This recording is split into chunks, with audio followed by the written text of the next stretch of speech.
last night we touched on Hurricane Matthew, and with any situation, it can possibly be a fast-paced change of events.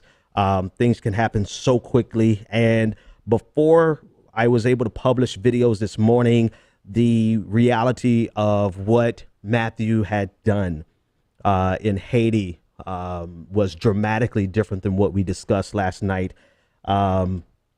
So far, at least 261 people have died in Haiti because of Hurricane Matthew. And this is according to Fox News.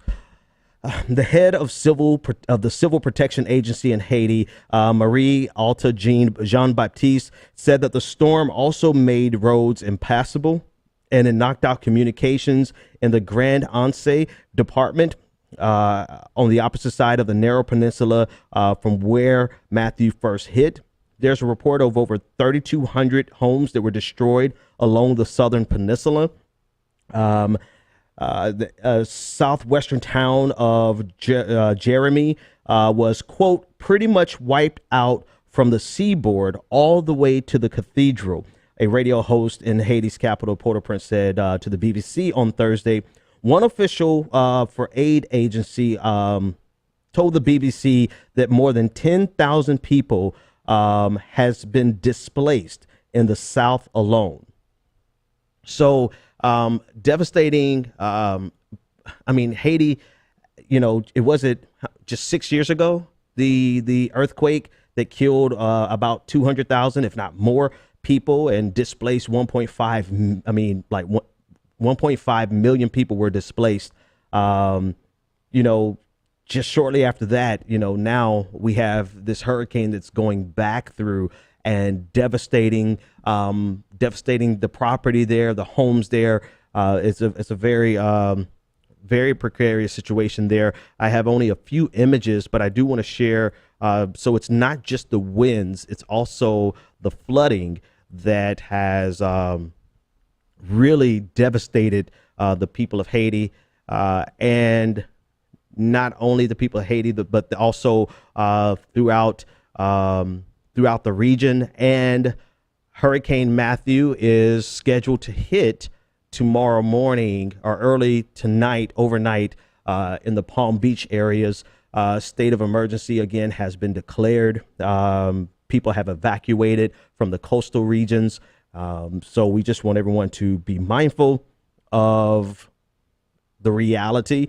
And I'm from Florida, so I kind of understand how cavalier some people can be. But this is estimated to be the biggest hurricane to hit potentially. And it depends on the speed with which it hits when it hits land.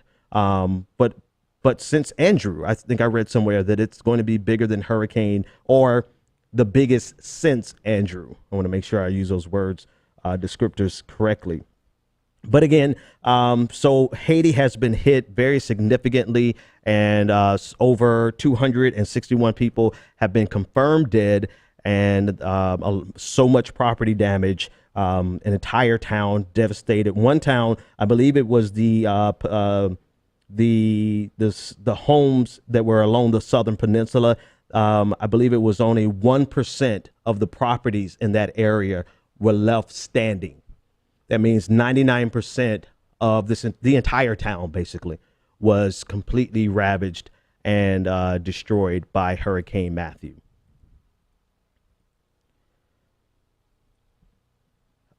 Pretty grim picture. So whatever you do, I don't know, if you pray, if you just send good thoughts, or if you're just thinking good thoughts, anything and everything, let's just keep them in our minds.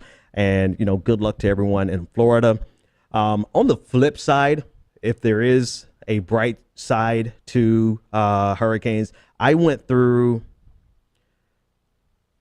in my 15 years in Florida, I think I went through at least 5 hurricanes.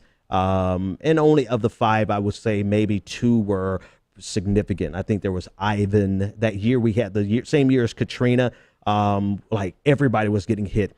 If there is a bright side to it, It's the camaraderie, it's the joining together. The communities really come together in these type of crises. You see neighbors feeding each other. I mean, after the hurricane that hit around Halloween of 2005, and so many, I can't remember the name, but we were without power for 2 weeks, which means that we couldn't get any, we had to depend on the community. We had to depend on our neighbors. We had to depend on companies that were just giving away food so it wouldn't spoil. We were dependent on the state agencies to help out. But for 2 weeks, we were without power. And it really brings people together in those types of situations. So that's one shining glimmer of goodness that comes out of these types of events. The other thing is the hurricane parties. I'm going to be quite honest with you. You get locked in with about, depending on how many people you know and how many people you want to hang out with for a few days, you lock yourself in, you shutter up the windows, you break out the cards, you break out the dominoes, you break out the Hennessy and the Cavassier, and you really just have you have a good time until the lights go out and the air conditioning goes out. And then you realize, okay, this might not have been a good idea with 20 people in one house. But those are just some of the memories that I have of riding through those hurricanes. And hopefully it's uneventful. It's hopefully no one gets power out for 2 weeks. No one gets injured. But obviously, Florida, we're thinking about you. Definitely on my mind. All of the people in Palm Beach County, Broward County, Dade County. I mean, I know people and companies and businesses up and down the coast. So you guys be safe out there, and good luck.